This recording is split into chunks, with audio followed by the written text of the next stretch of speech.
"She's dead!" the little girl shrieked at the millionaire who was getting married at the altar.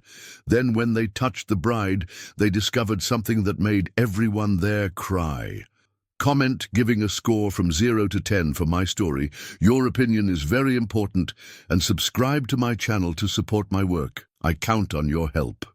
The scream sliced through the muggy afternoon air like a razor, echoing through the cobblestone streets of the historic town at precisely 3 o'clock. The 52-year-old businessman, owner of one of the largest construction companies in the county, nearly spilled his coffee as he stepped back from the window of his luxury condo. It was always at the same time, always with the same desperate intensity. For 3 weeks straight, that sound had been coming from the clapboard house across the street, a faded yellow 2-story structure with peeling blue shutters that clashed with the sleekness of his modern building. "Must just be a kid throwing a tantrum," he muttered to himself, adjusting his tie before returning to work. A man accustomed to solving complex problems involving major investments and multi-million-dollar contracts, he preferred to steer clear of other people's dramas. Especially after 5 years of living alone, ever since he lost his wife on a rainy night, he preferred not to remember. His portfolio of financial investments grew steadily, but the emptiness inside his home remained unchanged. Across the street, inside the clapboard house, the 4-year-old girl cowered in the corner of the kitchen, her eyes too big for her small, thin face. The 38-year-old woman tightly gripped a metal spoon she had heated on the gas stove, her eyes bloodshot from the alcohol, fixed on the child, trembling before her. "You're a curse on this house," hissed the aunt, her voice slurred from the booze she'd been consuming since noon at the local dive bar, O'Malley's. "Because of you, my sister is gone. Because of you, I lost everything." The spoon came down hard on the small arm, leaving a red mark that would join the other scars that dotted her thin limbs. The girl bit her lip to keep from screaming louder. She had learned that screams only enraged her aunt more, who had worked at City Hall until she was fired for constant absences caused by her addiction. She closed her eyes and tried to remember her mother's soft voice singing that lullaby. It was all that was left of her now, fragments of memories and a melody that insisted on echoing in her mind during the most painful moments. "Stop your blubbering," the aunt grunted, putting the spoon away in the drawer as if it were the most natural gesture in the world. "Go to your room, and I don't want to see you until tomorrow. And if you get charcoal on the walls again, you'll see what real punishment is." The child ran to the small room at the back of the house, a stuffy space with an old bed and a crucifix on the wall. There, she curled up in the thin sheet and began to hum her mother's song softly, the only thing that still comforted her. She didn't know that, across the street, someone had finally paid attention to that melody. The businessman stopped reviewing contracts when he heard the faint but distinct sound. He recognized that song. His wife used to sing it when she cooked, a folk song about free birds. But where was it coming from? He approached the window again, his eyes scanning the facade of the clapboard house. One of the back windows was ajar, and from there came that childish voice, trembling but persistent. For the first time in 3 weeks, he felt something other than simple annoyance. There was something in that voice that struck a sensitive chord in his chest. Something that reminded him of responsibilities long buried beneath layers of work and isolation. His capital, accumulated over the years, allowed for a comfortable life, but did not fill the silence that dominated every room of his condo. Next door to the clapboard house, the 61-year-old retired schoolteacher watered her begonias when she heard the girls singing. Unlike the businessman, she could no longer ignore the signs. During her 40 years teaching elementary school, she had developed a sixth sense for children in distress. And that voice carried a pain that made her heart ache. "That's odd," she thought, watching the windows of the house next door, a family she had known for decades. The aunt had always been troubled, but since she had taken custody of her orphaned niece, something had changed in the air of that house. The girl never played in the yard, never ran through the streets like the other children in the historic town. The teacher dried her hands on her apron and made a decision. The next morning she would pay her neighbor a courtesy visit. It had been a long time since she had properly talked to her, and maybe it was time to get to know the little girl better. The businessman remained at the window, an uncomfortable feeling growing in his chest.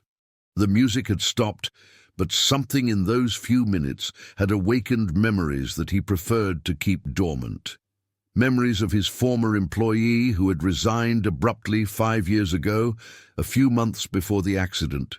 She was a kind woman, always humming as she organized the construction company's files. Then suddenly, she had simply disappeared from his life, leaving only a formal resignation letter and many unanswered questions. He had never thought about her again, until he heard that familiar song echoing from a house where a child seemed to be suffering in silence. His investments in the stock market grew automatically while he got lost in thought, but no profitability could fill the void he felt at that moment. The sun began to set over the mountains that surrounded the town as the girl finally fell asleep, exhausted by pain and fear. Her small fingers clutched the sheet, and in her dreams, she flew like the birds she secretly drew on the kitchen walls with pieces of charcoal found in the yard. Across the street, the businessman closed the curtains and tried to get back to work, but he couldn't concentrate. Something had changed that afternoon, something that he didn't yet fully understand. For the first time in years, he felt that maybe it was time to pay attention to what was happening beyond his own windows. His fortune, accumulated in funds and investments, meant nothing if he continued living like a ghost in his own life.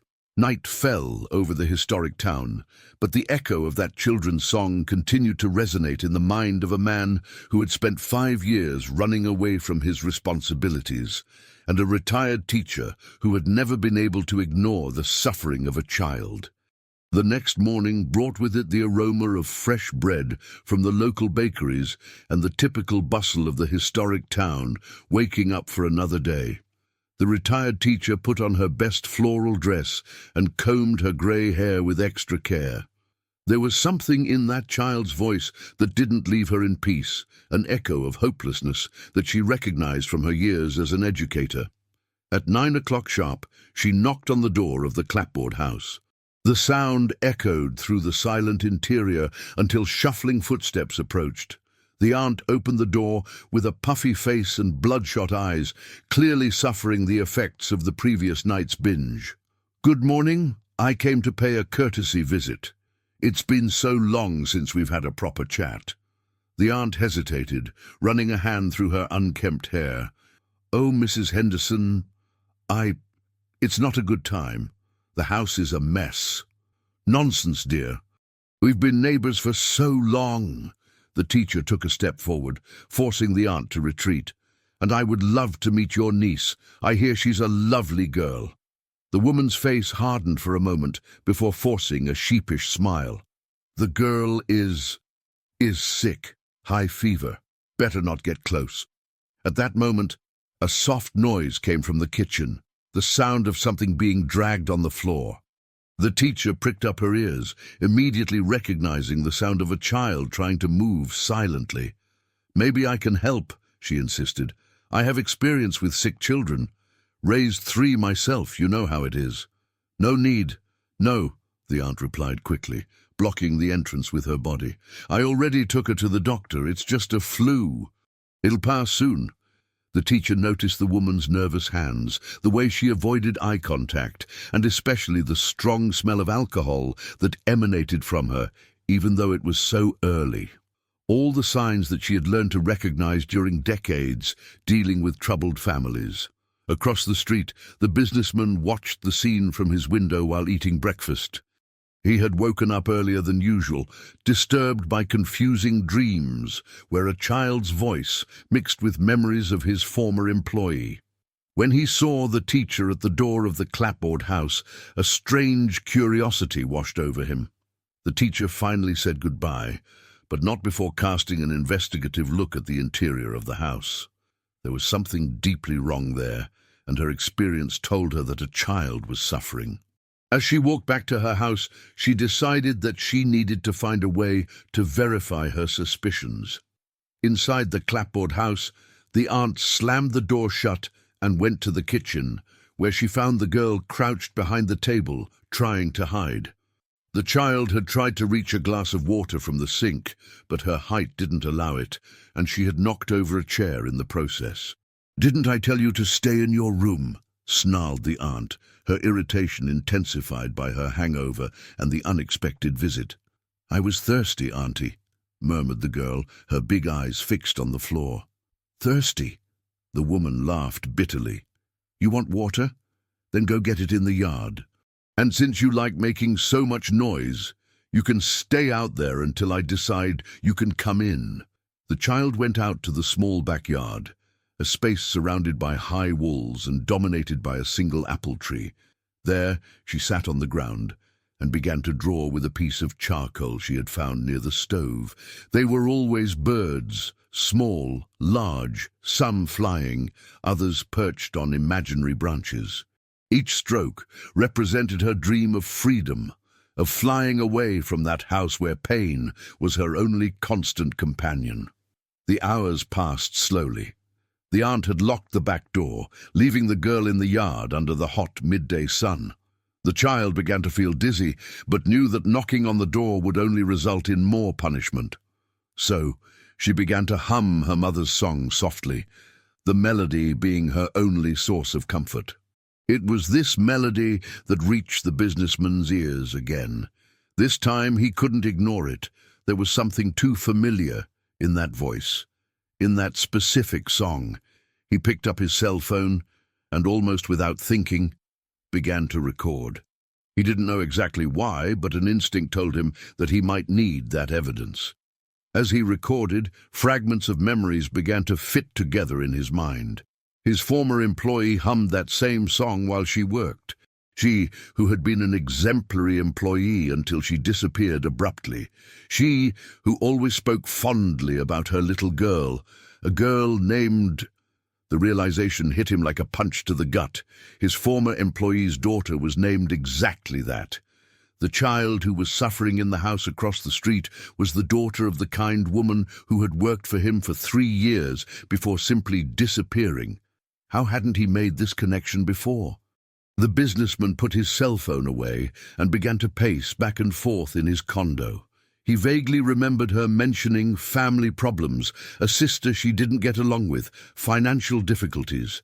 But he was so absorbed in his own problems at the time, the growing conflicts with his wife, the problems at the company, that he hadn't paid due attention.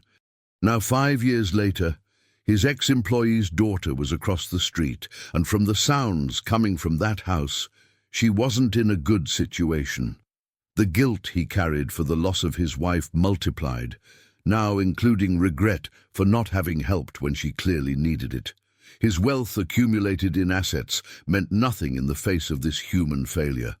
At 3 o'clock, on the dot, the screams started again. This time, the businessman didn't step away from the window. He watched with growing horror as, through the kitchen window of the clapboard house, he saw a female silhouette moving aggressively. He picked up his cell phone again and began to record, this time with more determination. What he saw through the cell phone screen made him nauseous.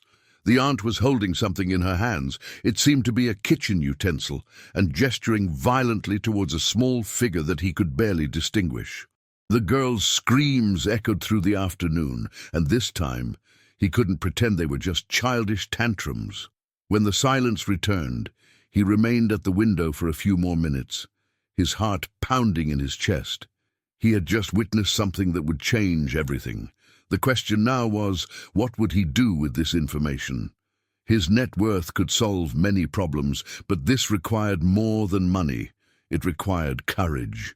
That night, the girl slept on the ground in the backyard, where her aunt had left her as punishment for making too much noise during the afternoon. The child curled up in her own t-shirt and looked at the stars through the branches of the apple tree. In her 4-year-old mind, she made a silent wish to her mother, wherever she was, that someone, anyone, would take her away from that place of pain. Across the street, the businessman couldn't sleep, tormented by the certainty that he needed to act, but paralyzed by the same emotional inertia that had consumed him since his wife's departure. His investments in gold and cryptocurrency continued to generate automatic profits, but none of that mattered when a child was suffering a few feet away and he remained still, watching through a window as if he were just a spectator of a tragedy that had nothing to do with him.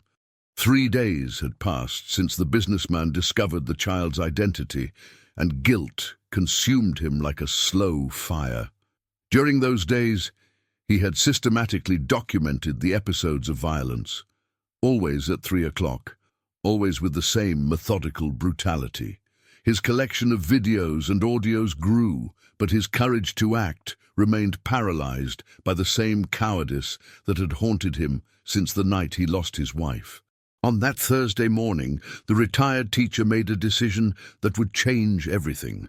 She had been awake all night, tormented by the certainty that a child was suffering just a few yards from her home.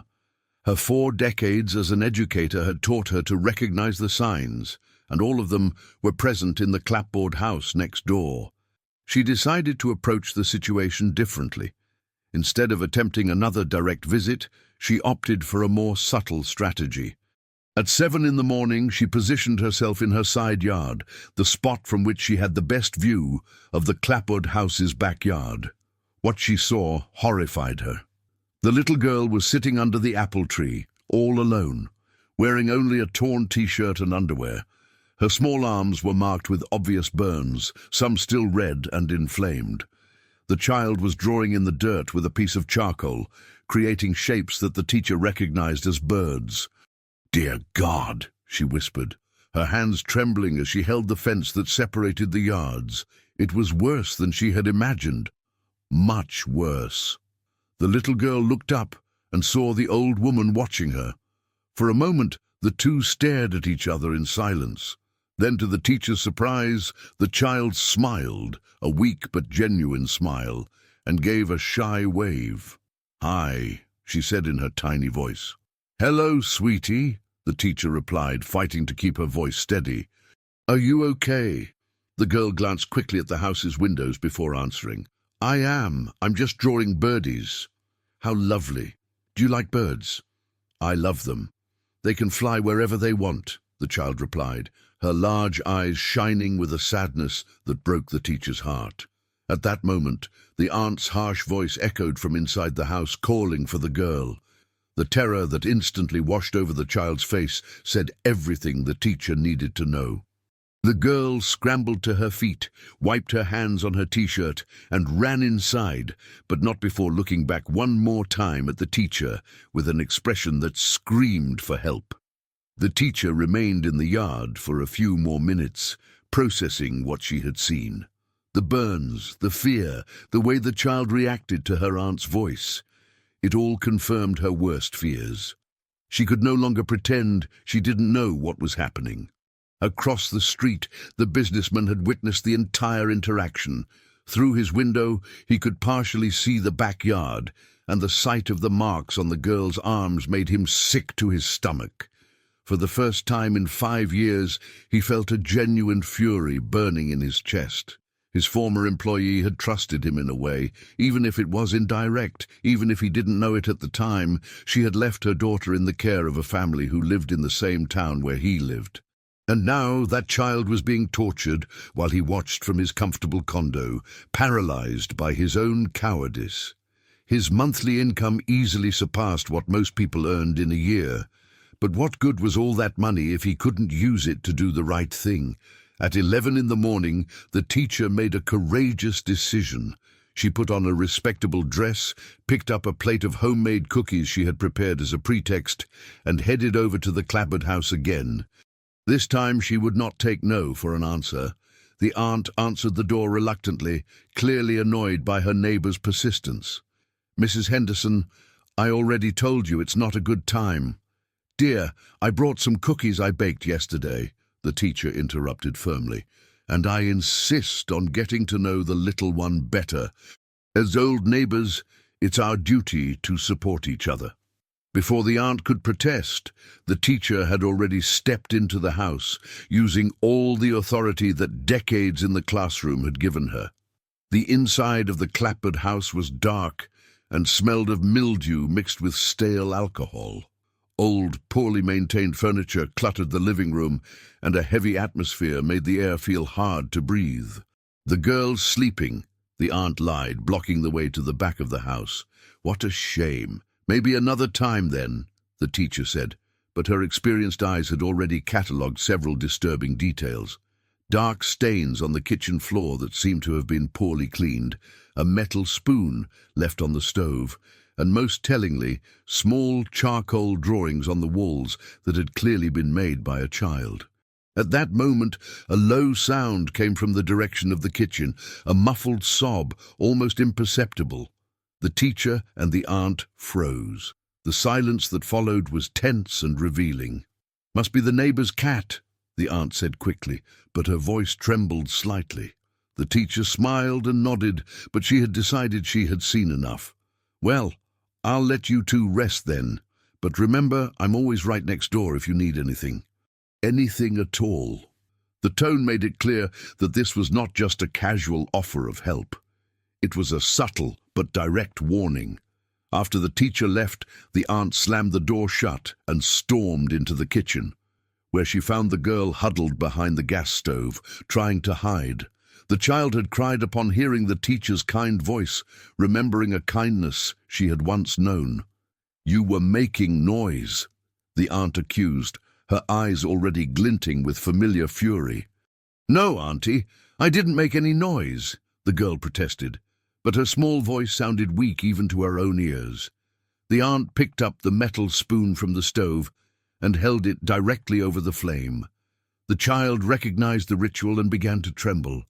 She knew what was coming next. "You want attention, don't you?" the aunt hissed as the spoon heated up. "You want the neighbors to come over here asking questions? You think I can't take care of you?" Across the street, the businessman had positioned his cell phone at the window and was recording again.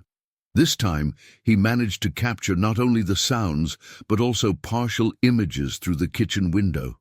What he saw made him make a decision that would change everything. He could no longer be just a silent observer. His former employee had been a good person, a dedicated employee who always spoke of her daughter with love. This child was his responsibility now, whether he liked it or not. His dividends and interest, accumulated over the years, could finally serve a purpose greater than just increasing numbers in bank accounts. While the girl suffered through another episode of systematic torture, the businessman made a call he hadn't made in months. He called his personal lawyer and old college friend. "I need your help with a delicate situation," he said, watching through the window as the child's screams echoed through the afternoon. "It's about a little girl, and I think it might be a matter of life." That night, after the aunt had passed out drunk on the living room sofa, the girl managed to slip silently into the backyard. Her new burns stung, but the physical pain was less than the ache in her heart. She sat under the apple tree and looked up at the stars, quietly humming her mother's song.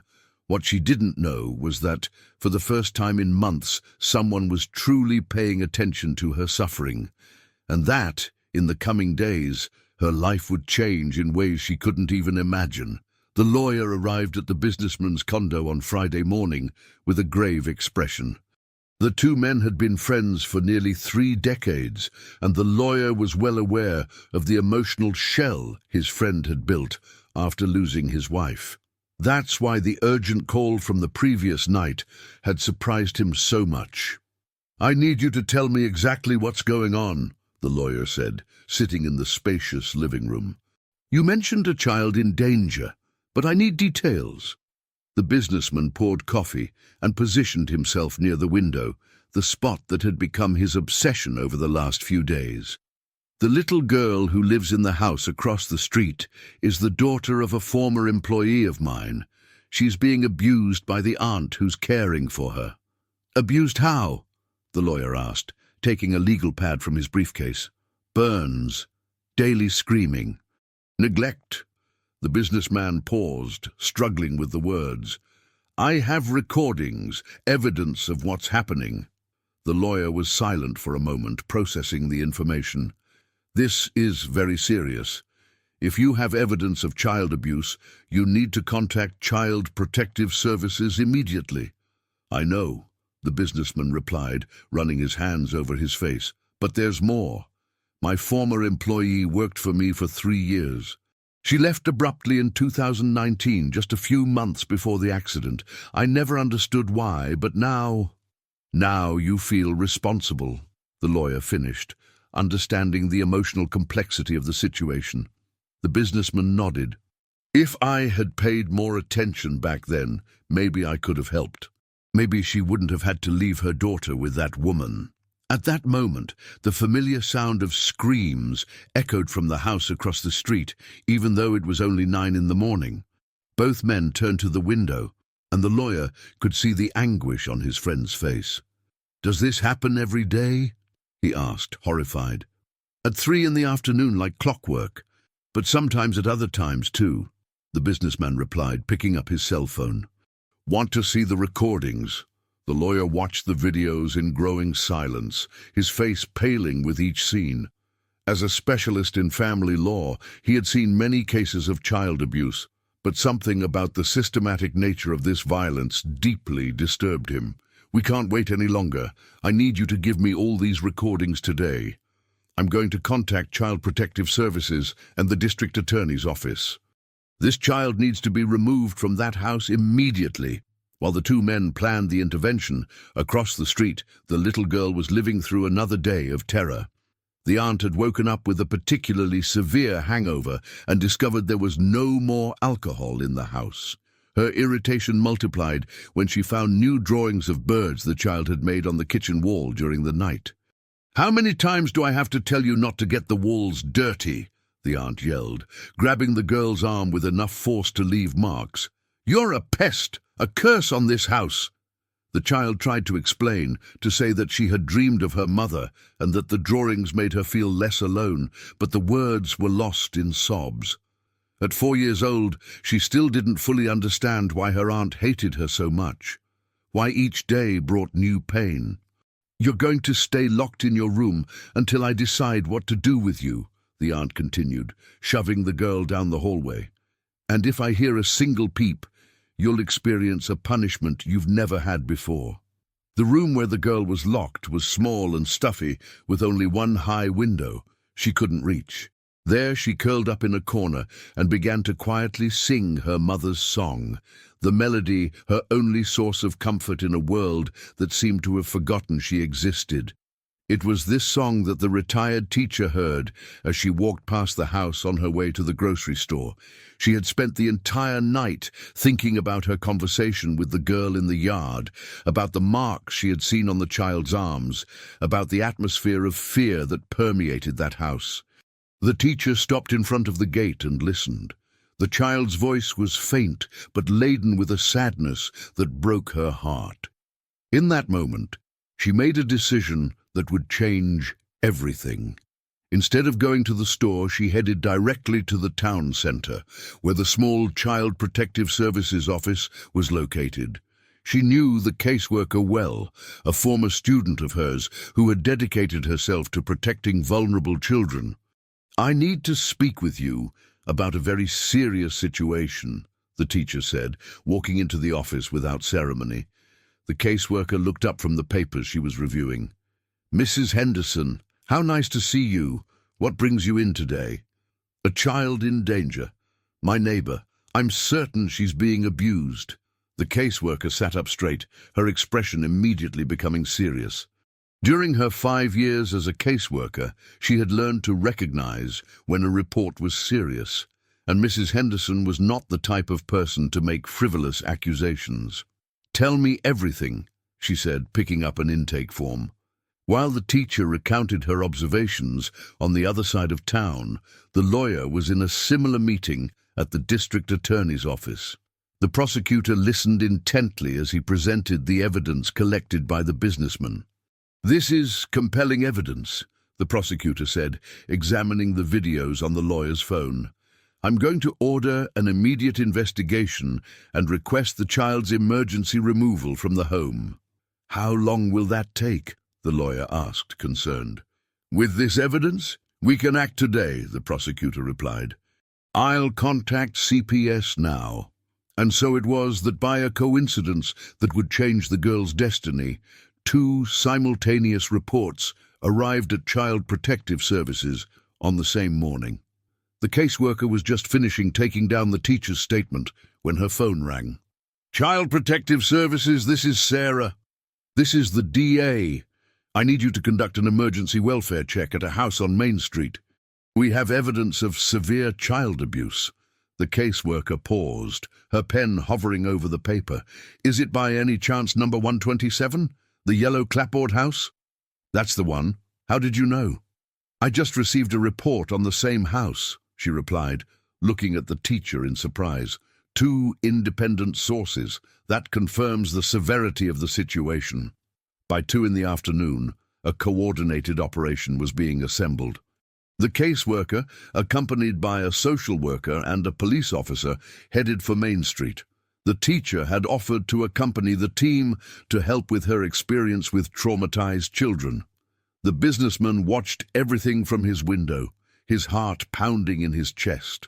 Finally, after days of paralysis, he had managed to act. The lawyer stood beside him, both of them witnessing the moment that would change the little girl's life forever. "You did the right thing," the lawyer said, placing a hand on his friend's shoulder. "I just hope it's not too late," the businessman replied, his eyes fixed on the team approaching the clapboard house.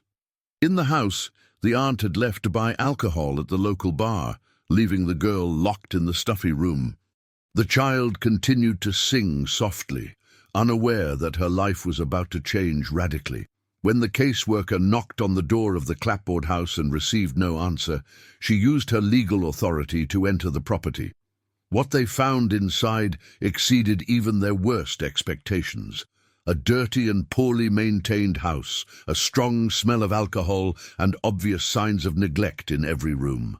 It was the teacher who first heard the faint voice coming from the room in the back. "Someone's in here," she said, leading the team down the hallway. When they opened the door to the room and found the girl huddled in the corner, singing her sad song, everyone present felt a pang in their heart. The child looked up with wide, frightened eyes, not understanding who these people were or what they wanted from her. "Hi, sweetie," the caseworker said, crouching down to be at the child's height. "My name is Sarah. We're here to help you." The girl looked at the teacher, recognizing the kind old woman who had talked to her in the yard. A flicker of hope shone in her eyes, but it was quickly replaced by fear. "Auntie's going to be mad," she whispered. "You don't need to worry about that now," the teacher said, reaching out to the girl. "We're going to get you out of here, okay?"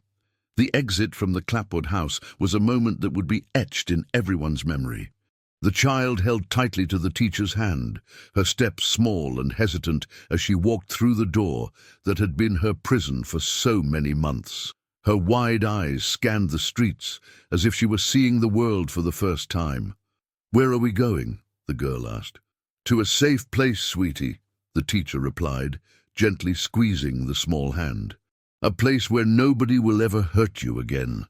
Across the street, the businessman watched the scene, a mixture of relief and anxiety consuming his chest. The lawyer, who remained by his side, noticed his friend's tension. "The important thing is that she's safe now," he said. "We'll figure out the rest step by step." "But what happens now?" the businessman asked, watching the girl being carefully placed in the CPS car. "Now we begin the legal process," the lawyer replied. "And if you really want to help this child, we need to talk about possibilities." That night, the girl slept in a temporary foster home, in a clean bed with soft sheets for the first time in months. The teacher had stayed with her until she fell asleep, quietly singing the same song the child sang, proving that someone finally cared. The businessman couldn't sleep, his mind spinning with possibilities and responsibilities he hadn't considered in years. In the morning, he called the lawyer with a proposal that would surprise both of them. "I want to start the adoption process," he said, his voice firm for the first time in a long time. "That child deserves more than a temporary foster home. She deserves a home." The lawyer was silent for a moment. "Are you sure? It's a huge commitment." "I'm sure," the businessman replied, looking at the empty clapboard house across the street.